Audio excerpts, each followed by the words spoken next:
ಯದಾ ಯದಾ ಹಿ ಧರ್ಮಸ್ಯ ಗ್ಲಾನಿರ್ಭವತಿ ಭಾರತ ಅಭ್ಯುತ್ಥಾನಂ ಅಧರ್ಮಸ್ಯ ತದಾತ್ಮಾನಂ ಸೃಜಾಮ್ಯಹಂ ಪರಿತ್ರಾಣಾಯ ಸಾಧೂನಾಂ ವಿನಾಶಾಯ ಚತುಷ್ಕೃತಾಂ ಧರ್ಮ ಸಂಸ್ಥಾಪನಾರ್ಥಾಯ ಸಂಭವಾಮಿ ಯುಗೆ ಯುಗೆ.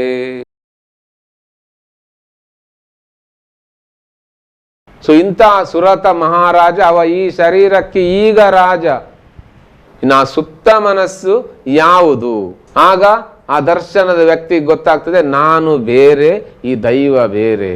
ಆ ಮೂಲ ತತ್ವಗಳು ಅಂತೇಳಿ 2100 ವರ್ಷಗಳ ಹಿಂದೆ ಇದ್ದಂಥ ಕೆಲವು ಸಾನ್ನಿಧ್ಯಗಳು ಇವತ್ತು ನಾಶ ಆಗಿ ನಿಂತಿದೆ. ಇನ್ನು ಅದನ್ನು ಜಾಗೃತಗೊಳಿಸಿದ್ರೆ ಆಗ ನಮ್ಮ ಪರಶುರಾಮ ಸೃಷ್ಟಿಯ ಮೂಲ ತತ್ವ ಜಾಗೃತಗೊಳ್ತದೆ. ಕಣ್ಣಿನಿಂದ ನೋಡಿದ್ದು ಬರೇ ಒಂದು ತತ್ವದಿಂದ, ಇನ್ನು ಬಾಕಿ ಇದ್ದು 6 ಇನ್ನೂ ಸಹ ಇದೆ ಇಲ್ಲಿ ಒಳಗೆ. ಹಾಗೆ ಅರಿಯುವಂಥ ಆ ಅಗ್ನಿಗೆ ತುಳು ಅಂತ ಹೆಸರು. ಈ ತುಳು ಯಾವುದು ಕೇಳಿದರೆ ಅದು ಆಗ ನಾನು ಹೇಳಿದಂಥ ನಾಗಬ್ರಹ್ಮನೇ. ಚಂದ್ರನ 16 ಕಲೆಗಳಿಂದ ಕಾರ್ಯಾಚರಿಸ್ತದೆ. ಇನ್ನು ಬ್ರಾಹ್ಮಣರಿಗೆಲ್ಲ ಸುರತ ಮಹಾರಾಜ ಅನ್ನುವಂಥ ತತ್ವ ಆದರೆ ಯೋಗಿಗಳಿಗೆಲ್ಲ ಸಮಾಧಿ ಅನ್ನುವಂಥ ತತ್ವ. ಇನ್ನು ಭರತ ರಾಜನಾದರೆ ಬಾಹುಬಲಿ ತಪಸ್ವಿ, ವಿಕ್ರಮಾದಿತ್ಯ ರಾಜನಾದ್ರೆ ಅವನ ಅಣ್ಣ ಭರ್ತೃಹರಿ ಅವ ತಪಸ್ವಿ. ಸೊ ಇದೆಲ್ಲವೂ ಈಗ ಸುರತ ಸಮಾಧಿಯ ಕತೆ ಅಂತ ಹೇಳಿದ್ರೆ, ಸಮಾಧಿ ಅಂತ ಹೇಳಿದ್ರೆ ಈ ದೇಹದ ಆ ಕೊನೆಯ ತರಂಗ, ಅದು ಸಮಾಧಿ ಸ್ಥಿತಿ, ಅದು ಡೆಲ್ಟಾ ಫ್ರೀಕ್ವೆನ್ಸಿ ಅಂತ. ಸೊ ಅಲ್ಲಿಂದ ಇನ್ನು ಹೊರಗೆ ಬಂದು ಇದು ಕಾರ್ಯಾಚರಿಸ್ತಾ ಇದೆ. ಹಾಗೆ ಈ ಲಿಂಗ ಶರೀರ ಅದು ನಿರಂತರವಾಗಿ ಈ ಶರೀರದೊಂದಿಗೆ ಸುರತದೊಂದಿಗೆ ಇರುವಂಥದ್ದು. ಸೊ ಇಂಥ ಸುರತ ಮಹಾರಾಜ ಅವ ಈ ಶರೀರಕ್ಕೆ ಈಗ ರಾಜ ಅಂತ ಮಹಾನ್ ತತ್ವ ಇಲ್ಲಿ ಯೋಗದಲ್ಲಿ ನಮಗೆ ದೈವವಾಗಿ ಭೂತವಾಗಿ ನಾಗನಾಗಿ ಸಿಕ್ಕಿದೆ. ನಾವದನ್ನು ನಮ್ಮೊಳಗೆ ಜಾಗೃತಗೊಳಿಸಿಕೊಳ್ಬೇಕು, ಅದರ ಬಗ್ಗೆ ಮಾಹಿತಿಯನ್ನು ನಾವು ತಿಳಿದುಕೊಳ್ಬೇಕು. ಇನ್ನು ಅಂಥ ಆಚರಣೆಯಲ್ಲಿ ನಾವು ಪಾಲ್ಗೊಳ್ಬೇಕು. ಹೀಗೆ ಪಾಲ್ಗೊಂಡಾಗ ನಮಗೆ ನಂಬಿಕೆ ಜಾಸ್ತಿ ಆಗ್ತಾ ಹೋಗ್ತದೆ. ಯಾಕಂತ ಹೇಳಿದರೆ ನಾವು ದೈವವನ್ನು ಅಥವಾ ದೇವರನ್ನು ನಮ್ಮ ಎದುರಲ್ಲಿ ಪ್ರತ್ಯಕ್ಷವಾಗಿ ದರ್ಶನದಲ್ಲಿ ದಿನಾಲು ನೋಡ್ತೇವೆ, ದಿನಾಲು ಅದನ್ನು ಅನುಭವಿಸ್ತೇವೆ. ಇನ್ನು ಅದರ ಒಂದು ಕೃಪೆಗೆ ಪಾತ್ರರಾಗಿದ್ದೇವೆ ಅಂತ ಅನ್ನಿಸಿದರೆ, ನನ್ನ ಸುಪ್ತ ಮನಸ್ಸು ಅದನ್ನು ಗ್ರಹಿಸಿದರೆ ಆಗ ನನಗಿಲ್ಲಿ ಯಾವ ಸಮಸ್ಯೆಯೂ ಇಲ್ಲ. ಇನ್ನು ಯಾವುದಾದ್ರೂ ಸಮಸ್ಯೆಗಳಿದ್ರೆ ಅದಕ್ಕೆ ಕಾರಣಗಳು ನಮಗೆ ಹಿಂದೆ ತಿಳಿದಿರ್ತದೆ. ಯಾಕೆ? ಅಂಥ ದೈವ ನನ್ನೊಳಗೆ ಕಾರ್ಯಾಚರಿಸ್ತಾ ಇರ್ತದೆ. ಇದರ ಅರ್ಥ ನಾವು ನಮ್ಮ ಸುಪ್ತ ಮನಸ್ಸನ್ನು ಜಾಗೃತಗೊಳಿಸಿಕೊಂಡಿದ್ದೇವೆ. ಇನ್ನು ಆ ಸುಪ್ತ ಮನಸ್ಸು ಯಾವುದು ಅಂತ ಹೇಳಿದ್ರೆ, ಸುಪ್ತ ಮನಸ್ಸಿನಲ್ಲಿ ಎಲ್ಲಾ ಭೂತಗಳು ವ್ಯಕ್ತಗೊಳ್ಳುವುದು ಅದೇ ಸುಪ್ತ ಮನಸ್ಸಿನಲ್ಲಿ. ಆಗ ಎಚ್ಚರದ ಮನಸ್ಸಿಲ್ಲಿ ಇರುವುದಿಲ್ಲ, ಸುಪ್ತ ಮನಸ್ಸು ಮಾತ್ರ ಕೆಲಸ ಮಾಡ್ತದೆ. ಒಂದು ವೇಳೆ ಎಚ್ಚರದ ಮನಸ್ಸು ಕಾರ್ಯಾಚರಿಸ್ತಾ ಇದ್ರೂ ಇನ್ನು ಎಚ್ಚರದ ಮನಸ್ಸಿನ ಪ್ರಕಾರ ನಾನು ಹೀಗೆ ಹೀಗೆ ಹೀಗೆ ಹೀಗೆ ಹೇಳಬೇಕನ್ನುವಂಥ ಕಲ್ಪನೆಯನ್ನು ಭಾವನೆಯನ್ನು ಅವ ಮಾಡಿದ್ರು ಅವನ ಬಾಯಿ ಮಾತ್ರ ಆ ದೈವ ಏನು ಹೇಳಬೇಕು ಅದನ್ನು ನುಡಿತಾ ಇರ್ತದೆ. ಆಗ ಆ ದರ್ಶನದ ವ್ಯಕ್ತಿಗೆ ಗೊತ್ತಾಗ್ತದೆ, ನಾನು ಬೇರೆ, ಈ ದೈವ ಬೇರೆ, ಅಥವಾ ನಾನಿಲ್ಲಿ ಇಲ್ಲ, ದೈವ ಮಾತ್ರ ಇಲ್ಲಿ ಇರುವುದು. ಅಂದ್ರೆ ದ್ವೈತದಿಂದ ಅವ ಅದ್ವೈತಕ್ಕೆ ಬಂದ. ಇಲ್ಲಿ ಅದ್ವೈತವನ್ನು, ಯೋಗವನ್ನು, ನನ್ನೊಳಗೆ ನಾನು ವಿಲೀನಗೊಳ್ಳುವುದನ್ನು, ಅಥವಾ ನಾನು ಯಾರು ಅನ್ನುವಂಥ ಪ್ರಶ್ನೆಯನ್ನು ನಾವು ನಮಗೆ ಕೇಳಿದರೆ ಆ ಪ್ರಶ್ನೆಗೆ ಉತ್ತರವನ್ನು ಈ ದೈವದ ಕಲ್ಪನೆ, ನಾಗನ ಕಲ್ಪನೆ ನಮಗೆ ಕೊಡ್ತದೆ. ಇದನ್ನು ಕೊಡುವವ ಪುನಃ ಯಾರು ಕೇಳಿದರೆ ಅದೇ ನಾಗ ಬ್ರಹ್ಮ. ಇನ್ನು ಈ ದೇಹವನ್ನು ತಿಳಿಯಲಿಕ್ಕೆ, ವೇದವನ್ನು ತಿಳಿಯಲಿಕ್ಕೆ, ಜ್ಞಾನವನ್ನು ತಿಳಿಯಲಿಕ್ಕೆ ಬ್ರಾಹ್ಮಣ್ಯಕ್ಕೆ ಷಡ್ದರ್ಶನಗಳು ಅಂತ 6 ದರ್ಶನಗಳಿದೆ. ಅದು ಶಿಕ್ಷಾ, ವ್ಯಾಕರಣ, ಕಲ್ಪ, ನಿರುಕ್ತ, ಛಂದಸ್ಸು ಮತ್ತು ಜ್ಯೋತಿಷ್ಯ ಅಂತ. ಇದೆಲ್ಲವೂ ಜ್ಞಾನದ ಮುಖಾಂತರ ನೋಡುವಂಥ ದರ್ಶನಗಳು. ಇನ್ನು ಹಾಗೆ ಕೌಲಾಚಾರಕ್ಕೆ ಬಂದಾಗ ಶರೀರದ ಮುಖಾಂತರ ಅದು ದರುಶನ ಅಂತ ಹೇಳಿದ್ರೆ ನಡುಗುವುದು. ಸೊ ಈ ನಡುಗುವುದರಿಂದಲೂ ಆ ಶಕ್ತಿಯ ಸ್ವರೂಪದಲ್ಲಿ ನಿಂತು ಪುನಃ ನೋಡುವುದೇ. ಇಂಥ ತತ್ವವು ನಾಗಬ್ರಹ್ಮ ಅನ್ನುವಂಥ ನಮ್ಮ ಮೂಲ ಕಲ್ಪನೆ ಏನಿದೆ ಆ ಕಲ್ಪನೆಯಲ್ಲೇ ಇದು ಈಗ ಕಾರ್ಯಾಚರಿಸ್ತಾ ಇರುವಂಥದ್ದು. ಇನ್ನು ದೇಹಾಭಿಮಾನಿ, ಹೃದಯವಂತ, ಬುದ್ಧಿವಂತ ಅನ್ನುವಂಥ 3 ನಮೂನೆಯ ಜನರಿಗೆ ಈ ಎಚ್ಚರದ ಸ್ಥಿತಿಯಲ್ಲಿರುವವ ದೇಹಾಭಿಮಾನಿ, ಜಾಗೃತಾವಸ್ಥೆಯ ಸ್ಥಿತಿಯಲ್ಲಿರುವವ. ಇಂಥ ದೇಹಾಭಿಮಾನಿಗೆ ಒಂದು ದೈವ ಇದೆ ಅಂತೇಳಿ ನಂಬುವುದು, ಅದು ನಂಬಿಕೆ. ಯಾಕೆಂತ ಹೇಳಿದ್ರೆ ಎಲ್ಲರೂ ಹೇಳ್ತಾರೆ ಅಥವಾ ನಮ್ಮ ಹಿರಿಯರಿಂದ ಆರಾಧನೆ ಮಾಡಿಕೊಂಡು ಬಂದಿದ್ದೇವೆ, ಆದ್ದರಿಂದ ಅವ ಅದನ್ನು ನಂಬ್ತಾನೆ. ಯಾಕಂದ್ರೆ ಸಣ್ಣ ಮಗುವಿನಿಂದ ಬೆಳೀತಾ ಬರುವ ತನಕ ಅವ ಅದನ್ನೆಲ್ಲವನ್ನು ನೋಡಿದ್ದಾನೆ, ಅದನ್ನು ಅನುಭವಿಸಿದ್ದಾನೆ, ಅದು ಅವನಿಗೆ ನಂಬಿಕೆ.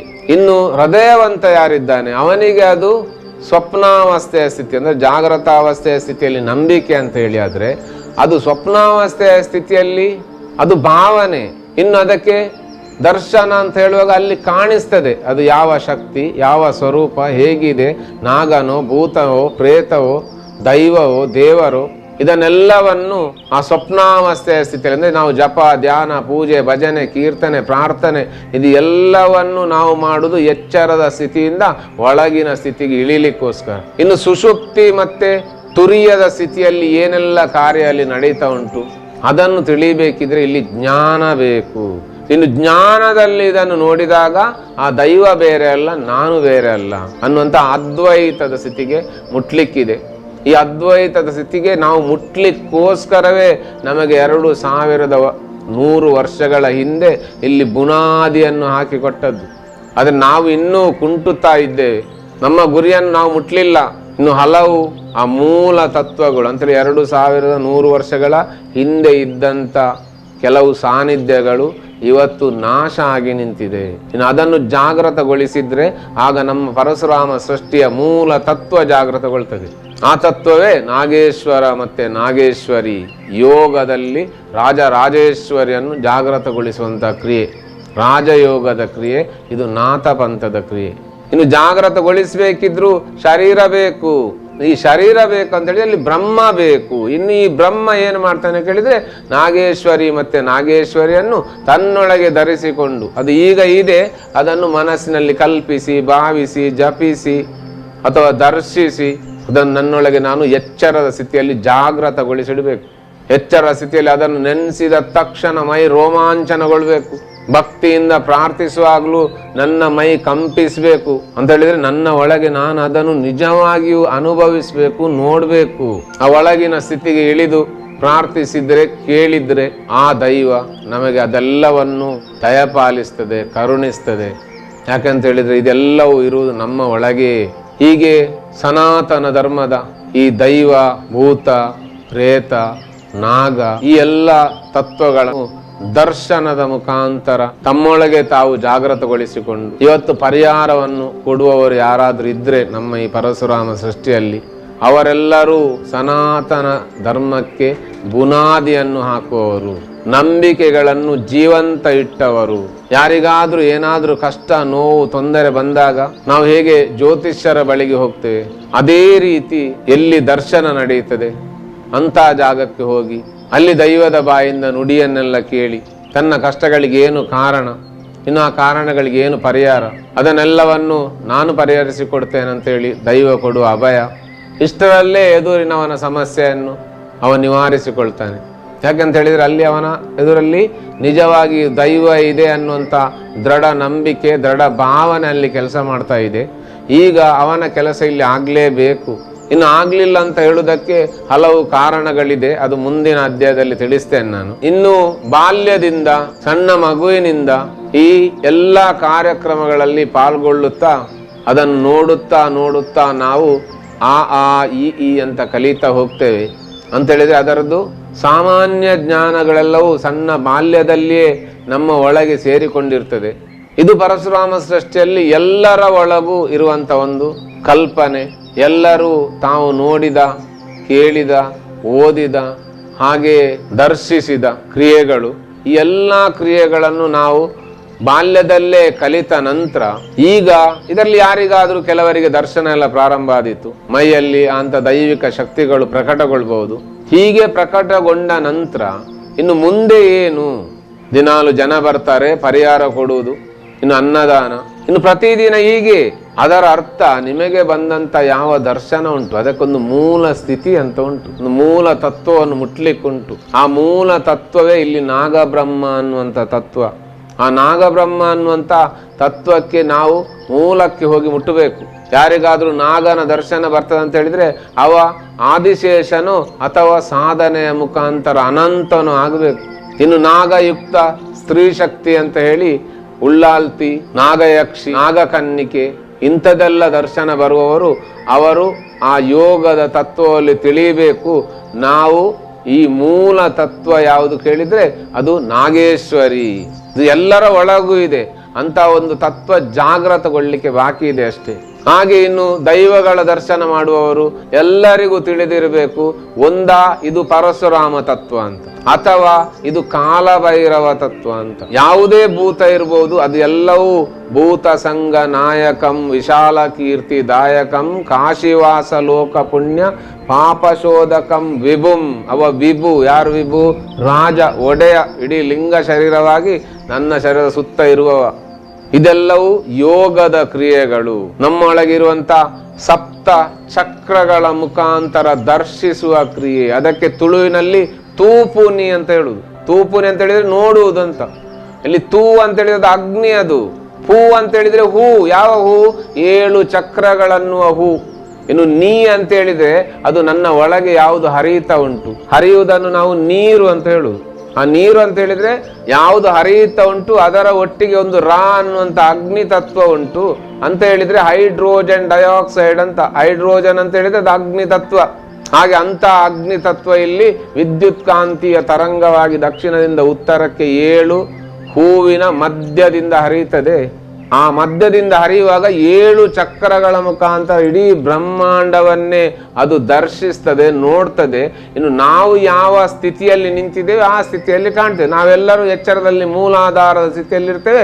ಆದ್ದರಿಂದ ನಾವು ಬರೇ ಕಣ್ಣಿನಿಂದಲೇ ನೋಡುದು. ಕಣ್ಣಿನಿಂದ ನೋಡಿದ್ದು ಬರೇ ಒಂದು ತತ್ವದಿಂದ, ಇನ್ನು ಬಾಕಿದ್ದು 6 ಇನ್ನೂ ಸಹ ಇದೆ ಇಲ್ಲಿ ಒಳಗೆ. ಅಲ್ಲಿಂದ ನೋಡುವುದಕ್ಕೆ ದರ್ಶನ ಅಂತ ಹೇಳಿದ್ರೆ ಅದು ತೂಪುನಿ.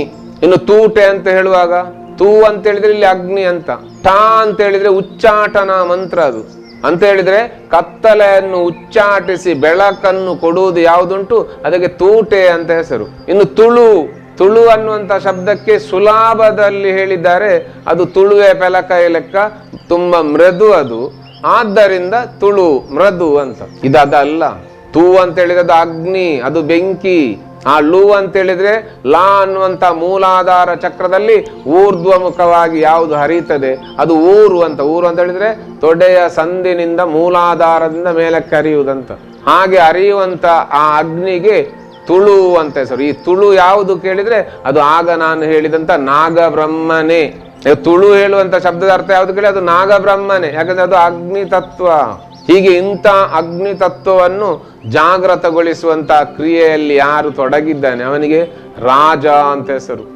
ಅವನಿಗೊಂದು ರಾಣಿ ಇದ್ರೆ ರಾಜ್ಞಿ ಅಂತ ಹೆಸರು. ರಾಜ ಅಂತ ಹೇಳಿದ್ರೆ ರಾ ಹೇಳಿದ್ರೆ ಅಗ್ನಿ, ಜಾ ಅಂತ ಹೇಳಿದ್ರೆ ಹುಟ್ಟುದು, ಅಗ್ನಿಯಿಂದ ಹುಟ್ಟಿದವ ಅಂತ ಹೇಳಿ ಲಿಂಗ ಶರೀರವನ್ನು ಜಾಗೃತಗೊಳಿಸಿದವ ಅಂತ. ಇನ್ನು ರಾಜ್ಞಿ ಅಂತ ಹೇಳಿದ್ರೆ ರಾಜ್ಞಿ ಅಂತ ಹೇಳಿದ್ರು, ರಾ ಅಂತ ಹೇಳಿದ್ರೆ ಅಗ್ನಿ ತತ್ವ, ಜಾ ಅಂತ ಹೇಳಿದ್ರೆ ಹುಟ್ಟುವುದು, ಜ್ಞಾ ಅಂತ ಹೇಳಿದ್ರೆ ಜ್ಞಾನ. ಹಾಗೆ ಇಲ್ಲೊಂದು ಲಿಂಗ ಶರೀರ ಇದೆ, ಇದರೊಳಗೆ ಬೇರೆ ಏನೋ ಚೈತನ್ಯ ಇದೆ, ಪರದಲ್ಲಿ ಯಾವುದು ಇದೆ ಅದನ್ನು ತಿಳಿಯುವುದು, ಅಂತ ಜ್ಞಾನ ನಮ್ಮಲ್ಲಿ ಹುಟ್ಟುವುದು. ಸೊ ಇಂತಹ ಸ್ಥಿತಿ ಪ್ರತಿಯೊಬ್ಬರ ಒಳಗೂ ಇದೆ. ಇನ್ನು ಇಂಥ ದರ್ಶನದ ಸ್ಥಿತಿ ಎಲ್ಲರ ಒಳಗೂ ಇದೆ. ಯಾವ ದೈವವನ್ನು, ಯಾವ ಭೂತವನ್ನು, ಯಾವ ದೇವರನ್ನು ಬೇಕಿದ್ರೂ ನೀವು ನಿಮ್ಮೊಳಗೆ ಜಾಗೃತಗೊಳಿಸಿಕೊಳ್ಬಹುದು. ಯಾಕಂತ ಹೇಳಿದ್ರೆ ಅದು ಈಗ ಜಾಗೃತಗೊಂಡೇ ಇದೆ.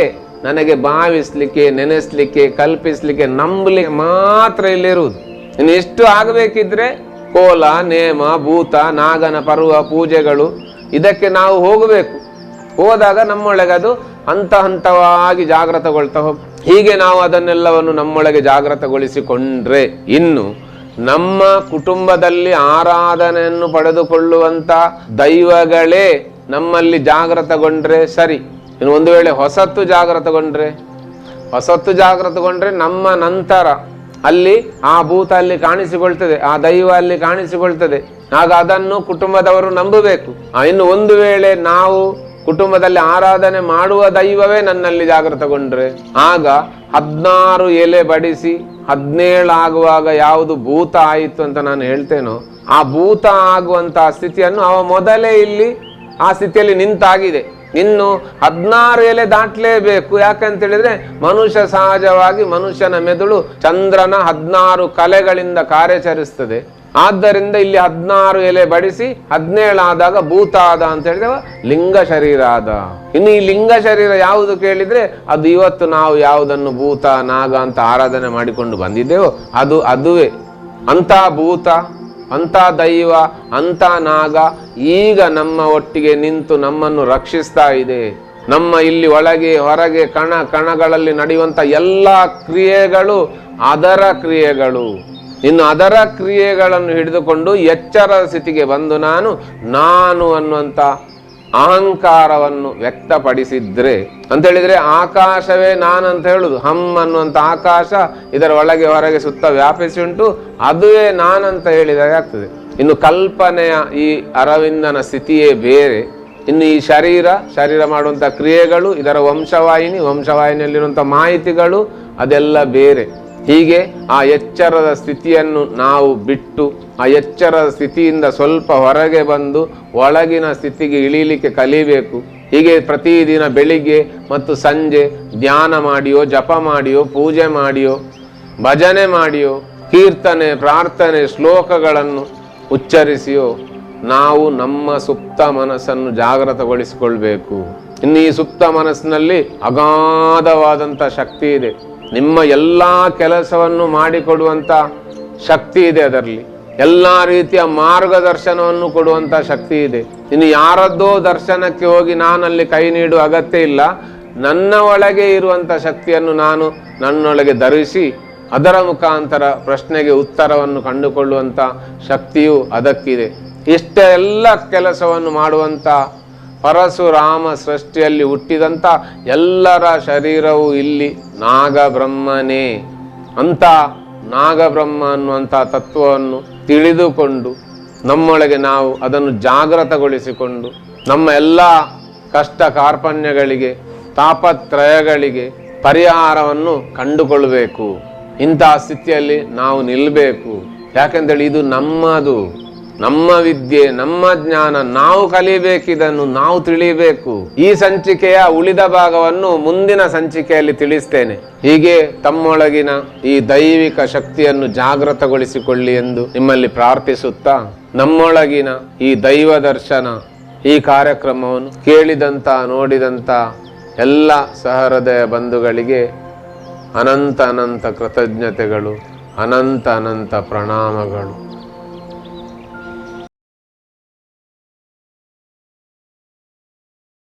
ಕೇಳಿದಂಥ ಎಲ್ಲ ಸಹೃದಯ ಬಂಧುಗಳು ಕೆಳಗಿರುವಂಥ ಲೈಕ್ ಬಟನ್ ಅನ್ನು ಒತ್ತಿ ಪ್ರೋತ್ಸಾಹಿಸಬೇಕು. ಹಾಗೆ ಮುಂದಿನ ದಿನಗಳಲ್ಲಿ ಇಂಥದೇ ಹಲವು ಚಿಂತನೆಗಳನ್ನು ವೀಕ್ಷಿಸಲು ಬೆಲ್ ಬಟನ್ ಅನ್ನು ಒತ್ತಿ ಹಾಗೆ ಸಬ್ಸ್ಕ್ರೈಬ್ ಮಾಡಬೇಕಾಗಿ ವಿನಂತಿಸ್ತೇನೆ.